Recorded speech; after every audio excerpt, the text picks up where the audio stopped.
स्वाभिमानी शेतकरी संघटनेनं 2022 सालीच महाविकास आघाडी बरोबरचे संबंध तोडून इथून पुढे स्वतंत्रपणाने निवडणूक लढवण्याचा निर्णय घेतलेला आहे। हा स्वाभिमानीच्या राज्य कार्यकारिणीनं 2022 साली घेतलेला निर्णय आहे आणि या कार्यकारिणीच्या आदेशाप्रमाणे मी स्वतंत्रपणाने निवडणूक लढवतोय हे पुन्हा पुन्हा मी सांगतोय आणि त्याच्यामध्ये बदल व्हायचं काही कारणच नाही। महाविकास आघाडीसोबत न जाण्याचा निर्णय का घेतला? 2022 ला जेव्हा आम्ही महाविकास आघाडी सोडली त्यावेळी महाविकास आघाडीचं सरकार महाराष्ट्रामध्ये होतं। एकूणच आघाडीच्या धोरणाबद्दल काही आम्ही आक्षेप घेतलेले होते। त्यातल्या काही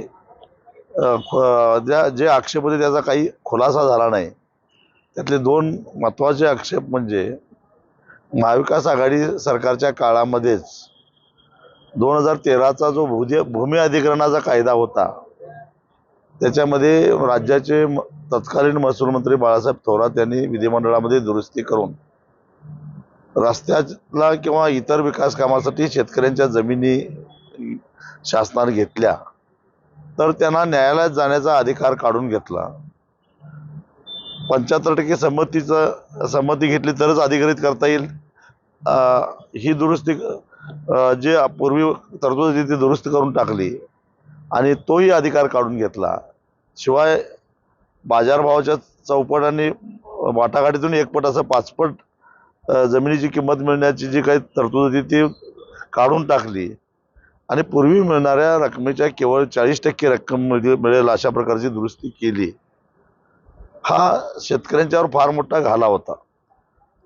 ऊसाच्या FRPचे 3 तुकडे करणे हा सुद्धा निर्णय त्यांनी अत्यंत बेकायदेशीरपणे घेतलेला होता महाविकास आघाडी सरकारच्या काळामध्ये। हे आणि असे काही 4-5 निर्णय होते त्याला आम्ही आक्षेप घेतला आणि या आघाडीतून बाहेर पडलो। त्याच्यानंतर आघाडीच्या नेत्यांनी कधी आमच्याशी संपर्क साधला नाही किंवा त्याच्यामध्ये काही दुरुस्ती करण्याबद्दल किंवा त्या धोरणात बदल करण्याबद्दल चर्चा केली नाही। मग परत महाविकास आघाडीकडे जायचा प्रश्न येतोच कुठे आणि त्यामुळं आम्ही जात नाही। आज त्या निर्णयाचा फटका असा बसला आहे, एकूण 12 जिल्ह्यातून जाणारा जे शक्तीपीठ महामार्ग आहे त्याच्यामध्ये 27,000 एकर जमीन शेतकऱ्यांची कवडी मोल किमतीनं सरकार काढून घेणार आहे। त्याच्या विरोधात न्यायालयात जाण्याचा मार्ग बंद झालेला आहे। किती मोठा विश्वासघात आहे शेतकऱ्यांचा आणि मग आम्ही कसं जाणार महाविकास आघाडी बरोबर? उद्धव ठाकरे यांच्याशी चर्चा करून देखील आपण समाधानी नाही। उद्धव ठाकरे यांना आम्ही विनंती केली की आम्ही 2015 पासून भारतीय जनता पक्ष आणि त्यांच्या मित्रपक्षाबरोबर आणि त्यांच्या एकूणच कारभाराबद्दल आंदोलन करतोय, विरोध करतोय आणि त्यांच्या विरोधातल्या जी मतं आहेत त्यात विभागणी होऊ नये म्हणून उद्धव ठाकरे शिवसेना गटानं हातकणंगलेमध्ये निवडणूक लढवू नये अशी विनंती त्यांना मी केली। ते विचार करतो असं सांगितले। काही काळ आम्ही त्यांची वाट बघू, त्यांचा निर्णय काय होतो। लोकशाहीमध्ये सगळ्यांनाच निवडणूक लढवायचा अधिकार आहे। आपण अमक्यानंच लढवावं आणि तमक्यानं लढवू नये असं म्हणू शकत नाही। महाराष्ट्रातल्या किती जागा तुम्ही? आम्ही 6 जागा निश्चित केलेल्या आहेत, परंतु कार्यकर्त्यांच्या मर्जीवर आम्ही सोडवलेलं आहे। कारण निवडणुकीला प्रचंड पैसा लागतो। आमच्या पक्षाला कुणी इलेक्ट्रल बॉन्ड देत नाही, पदरमोड करूनच निवडणूक लढवावी लागते।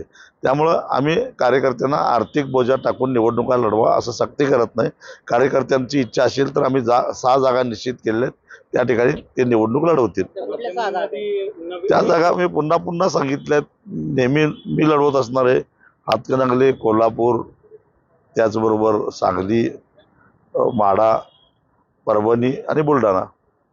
माध्यमांमध्ये एक एक्झिट पोल येतोय की महायुतीला 28 आणि महाविकास आघाडीला 20, तर कसं बघता तुम्ही?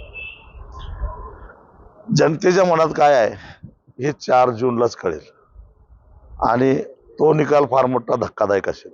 खरं तर पाहिलं गेलं तर आज तुम्ही आता पुणे आणि पिंपरी चिंचवड शहरामध्ये बैठकीचं सत्र सुरू केले, काय एकंदरीत कशा प्रकारे बैठकीचं आयोजन किंवा काय संदेश कशा प्रकारे तुम्ही आता तयारीला लागताय? पुण्यातले 4 लोकसभा मतदारसंघ, ग्रामीण भागातले बरेच कार्यकर्ते या ठिकाणी कामानिमित्त नोकरीनिमित्त पुण्यामध्ये आहेत आणि त्यांची नाळ गावाशी जोडलेली आहे आणि त्यामुळं त्यांच्याशी बैठका बोलणी चर्चा करून त्यातले काही लोक आमचे कार्यकर्ते आहेत, सक्रिय कार्यकर्ते आहेत आणि मग या सगळ्यांचा उपयोग निवडणुकीची यंत्रणा राबवण्यासाठी कसं करता येईल यासाठी म्हणून मी पुण्याच्या दौऱ्यावर आलो.